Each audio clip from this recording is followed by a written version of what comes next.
Ukraine में जारी जंग के बीच भारतीयों की वापसी के लिए प्रधानमंत्री नरेंद्र मोदी और सरकार ने कमर कस ली है और इसके लिए सरकार ने ऑपरेशन गंगा की शुरुआत की है। पिछले 24 घंटे से भी कम वक्त में 469 भारतीयों की वतन वापसी हो चुकी है। दिल्ली और मुंबई में एयर इंडिया की 2 स्पेशल फ्लाइट से भारतीयों को लाया गया। मुंबई में कैबिनेट मिनिस्टर पीयूष गोयल तो दिल्ली में केंद्रीय मंत्री ज्योतिरादित्य सिंधिया ने सभी भारतीयों का स्वागत किया। मोदी सरकार ने ऐलान किया है कि यूक्रेन से एक भारतीय की वतन वापसी का ये अभियान लगातार जारी रहेगा। तो ये तस्वीरें आप देख रहे हैं मुंबई और दिल्ली एयरपोर्ट की। देखिए, जब भारतीयों की वतन वापसी हुई तो केंद्रीय मंत्री पीयूष गोयल ने उनसे मुलाकात की, उनका हालचाल जाना।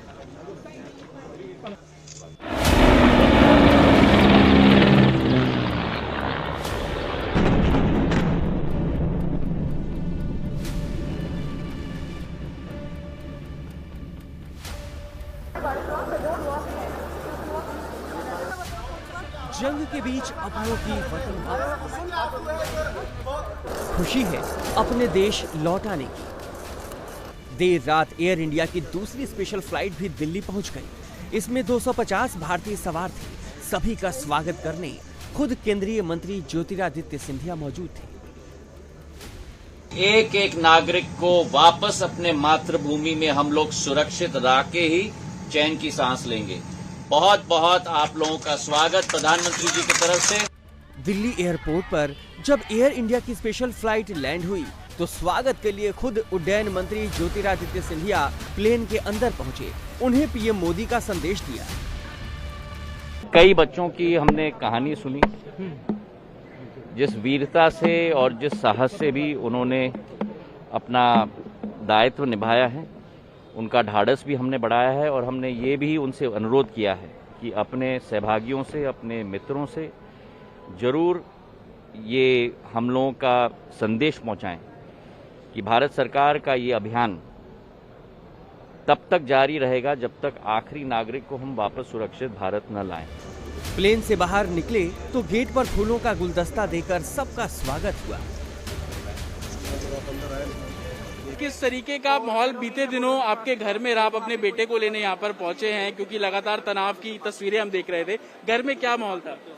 एक्चुअली टेंशन तो हो ही जाती है जब बच्चा जहाँ पर हो वहाँ पे जब लड़ाई छिड़ जाती है तो घर में टेंशन का माहौल तो था ही। हमेशा ये बात रहती थी कि फोन करो, हम हर 2 घंटे में इसको फोन करते थे, बट थैंक गॉड कि फोन पे सही सब कुछ ठीक था। दूसरा, मेरा बेटा चरणविस में था जहाँ पे अभी रूस की जो सेना थी वहां तक पहुंची नहीं थी, जैसे मैंने न्यूज पे मैं देख रहा था। तो रिसेंटली जब मुझे पता चला कि जब इंडियन गवर्नमेंट हेल्प कर रही है और बच्चों को लेके आ रही है, मुझे बहुत प्राउड फील हुआ और धीरे धीरे मेरी बातें मेरे बेटे से हुई और मुझे पता चला कि हाँ, मेरा बेटा अब रोमानिया पहुंच गया है। वहाँ रोमानिया जाके भी एम्बेसी वालों ने मेरी बात कराई कि वो सेफ है, तब जाके मुझे शांति हुई। मोदी सरकार की तरफ से यूक्रेन में फंसे भारतीयों को लाने के लिए ऑपरेशन गंगा की शुरुआत हुई है। इसके तहत 24 घंटे में ही यूक्रेन में फंसे भारतीयों को लेकर अब तक 2 स्पेशल प्लेन भारत पहुंच चुके हैं। कल शाम मुंबई में 219 लोग पहुंचे थे और आज 250 भारतीय दिल्ली पहुंचे। हालत तो एज इन कीव, खारकीव और दिनीप्रो, वेनेत्सिया यहाँ पे काफ़ी ज़्यादा ख़राब है क्योंकि वहाँ पे एक्चुअल बॉम्बिंग वगैरह हुई है। जो प्रॉपर सिटीजन्स है वो सब आर्म्स लेके आ चुके हैं अपनी कंट्री को बचाने के लिए। But in my city the major aspect was कि वहाँ पे स्टोर्स के अंदर सब प्राइसेस बढ़ गए थे और सब कुछ स्टॉक अप होने लग गया था। Everything was getting out of stock. लगता है मुझे कि इंडियन एम्बेसी उनको 7-8 दिन में इवैक्यूएट कर लेगी, पर मुझे हम सबको प्रेयर की जरूरत है क्योंकि वहाँ पे बहुत सारे लोग फंसे हुए हैं। More than 10,000 student there. जी, हमसे कोई चार्ज नहीं लिया भाई कि I proud to be an Indian because हमारी बसेस के ऊपर इंडियन फ्लैग्स थे, जिसकी वजह से हमें किसी भी ट्रैफिक में रुकना नहीं पड़ा। हमारी बसेस साइड से निकली है, रॉन्ग वे से या कहीं से भी, बट हमारी बसेस जल्द से जल्द हमें रोमानिया के अंदर लेके आई और फिर रोमानिया से हम यहाँ पर आए हैं।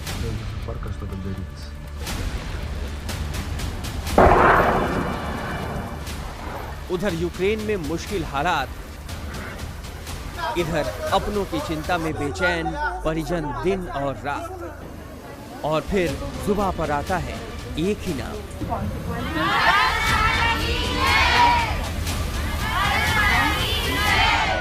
अरे जब इंडिया गवर्नमेंट खुद देख रही है तो हम काहे को परेशान हो।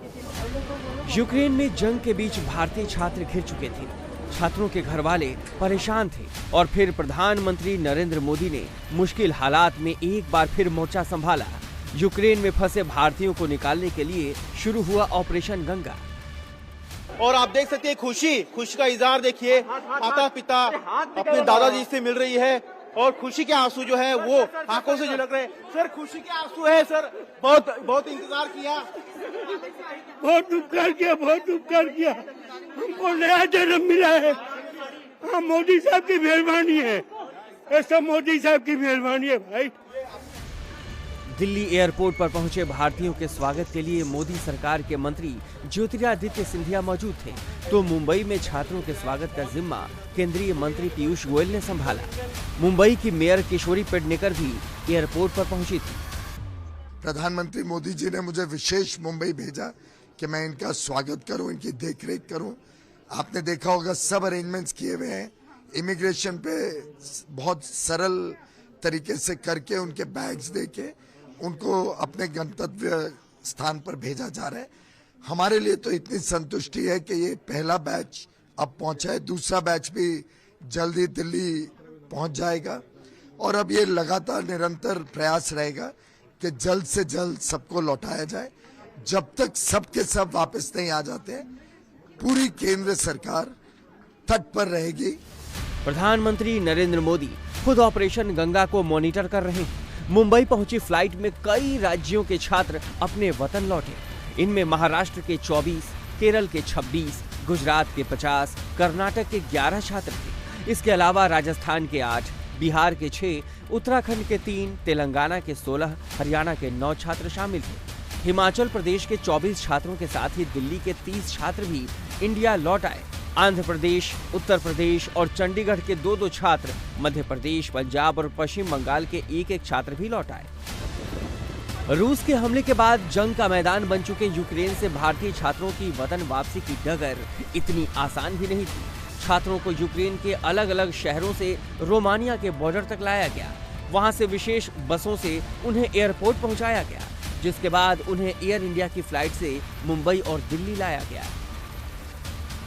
Thankful for everybody, Indian embassy, Indian government, even Ukrainian government और मेरी जो यूनिवर्सिटी है, मैं उन सब के लिए थैंकफुल हूँ कि उन्होंने मेरे लिए सेफ जर्नी के लिए पढ़ने गई थी, किसकी पढ़ाई? मैं चर्निवित्सी सिटी में यूक्रेन के वेस्टर्न साइड में थी। हाँ। और मैं MBBS कोर्स कर रही थी। और आप रोमानिया तक कैसे पहुंची? मैं बस से आई थी रोमानिया बॉर्डर तक और फिर वहाँ से दूसरे बस के थ्रू मैं एयरपोर्ट तक रोमानिया के। छात्र स्टूडेंट आपके फ्रेंड्स? बहुत से, अभी तक बहुत बच्चे आने बाकी है। वहाँ पे थोड़ा तो वॉर का चल रहा था, पर फिलहाल उन्होंने 24 को ही क्यू पे हमला कर दिया और सारे एयरपोर्ट बंद कर दिए। हमारी 26 की फ्लाइट थी, पर हम तब नहीं आ पाए, तो एम्बेसी ने हमें इवैक्यूएट करने की प्रोसेस जल्दी चालू कर दी और आज हम यहाँ हैं। अभी वहाँ पे स्थिति ऐसी है कि सब दुकानें वगैरह बंद हो रहे हैं धीरे धीरे और पता नहीं कब क्या हो जाए, ऐसे सबके मन में माहौल है और सबके मन में डर लगा पड़ा है कि क्या हो सकता है। इंडिया टीवी हर वक्त हर जगह डाउनलोड करने के लिए सर्च करें India TV news Google play store या ऐप स्टोर पर।